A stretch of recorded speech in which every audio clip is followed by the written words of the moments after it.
ନିଜ ଇଚ୍ଛାନୁସାରେ ପାଦ ବଢ଼ାନ୍ତୁ। ଆପଣ ପୂର୍ବାଗ୍ରହରୁ ମୁକ୍ତ ହେଲେ ନିଜ ପାଇଁ ସମ୍ଭାବନାର ନୂଆ ରାସ୍ତା ଖୋଲିଥାଏ। ଆପଣଙ୍କର ନକାରାତ୍ମକ ବିଚାର ଦୂର ହୋଇଯିବ।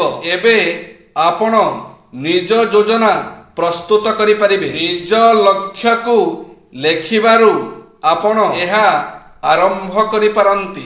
ଏବେ ଲକ୍ଷ୍ୟ ପର୍ଯ୍ୟନ୍ତ ପହଞ୍ଚିବାର ପ୍ରକ୍ରିୟା ତିଆରି କରନ୍ତୁ। ନିଜ କାମକୁ ପ୍ରାଥମିକତା ଅନୁସାରେ ବାଣ୍ଟନ୍ତୁ। ନିୟମିତ ଭାବରେ ଠିକ୍ ସମୟ ବ୍ୟବଧାନରେ ନିଜ ଲକ୍ଷ୍ୟ ଓ ଯୋଜନାର ଆକଳନ କରୁଥାନ୍ତୁ।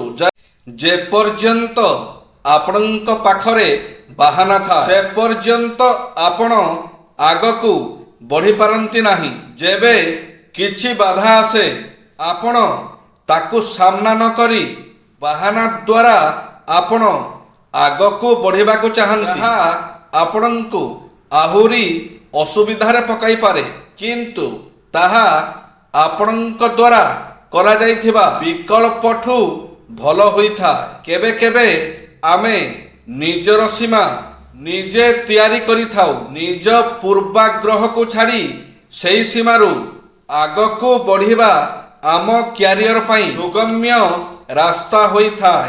ଆମକୁ ଅସଫଳତା ମିଳୁ ପଛେ ଏଥିରୁ ଆମକୁ କାମର ବହୁତ ଅନୁଭବ ହୋଇଥାଏ। ଏହି ଅନୁଭବକୁ ଆଧାର କରି ଶାନ୍ତିରେ ନିଜ କାମ କରିବାର ଶୈଳୀର ବିଶ୍ଳେଷଣ କରନ୍ତୁ ଓ ସଫଳତା ହାସଲ କରନ୍ତୁ। ଜୀବନ ଚାଲୁ ରହିବାର ନାମ ଅଟେ, ତେଣୁ ଅନୁଭବ ସହ ଚେଷ୍ଟା ଜାରି ରଖନ୍ତୁ। କିଛି ବି ଅସୁବିଧା ହେଉ ପଛେ ଆପଣଙ୍କ ଯାତ୍ରା ଅଟକିବ ନାହିଁ। ଏହାକୁ ମନୋରଞ୍ଜନ ଦୁନିଆରେ କହନ୍ତି this show must go on. ନିଜ ଅସଫଳତାକୁ ସମସ୍ୟା ରୂପରେ ସ୍ୱୀକାର କରିବା ହିଁ ଜିତିବା ଅଭିମୁଖେ ଉଠିଥିବା ପ୍ରଥମ ପଦକ୍ଷେପ ଅଟେ। ଅସଫଳ ବ୍ୟକ୍ତିକୁ କେହି ପ୍ରୋତ୍ସାହିତ କରେ ନାହିଁ। ନିଜେ ନିଜକୁ ପ୍ରେରଣା ଦେବାକୁ ପଡ଼ିବ, ତେବେ ସେ ସଫଳ ହେବ।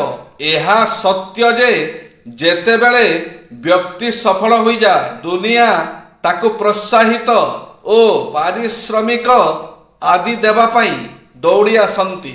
ମୁଁ ଭାବୁଥିଲି ସିଏ ମୋ ଉପରେ ରାଗୁଛି, ଝଗଡ଼ା କରୁଛି, ମୋତେ ହରେଇବାକୁ ଡରୁଛି ବୋଲି। ହେଲେ ମୁଁ ଏଇଟା ଜାଣିନଥିଲି ସିଏ ଏସବୁ ମୋତେ ଛାଡ଼ିବା ପାଇଁ କରୁଛି ବୋଲି। ବିନା କଥା ହେଇକି କେବେ ବି ରହିହେବନି। ଆଉ ଯଦି ଜଣେ ରହିଯାଇଛି ତାହେଲେ ବୁଝିଯାଅ ଯେ ଆପଣଙ୍କର ଅଭାବଟାକୁ ଆଉ କିଏ ପୂରଣ କରୁଛି। ଜୟ ଶ୍ରୀ ଜଗନ୍ନାଥ।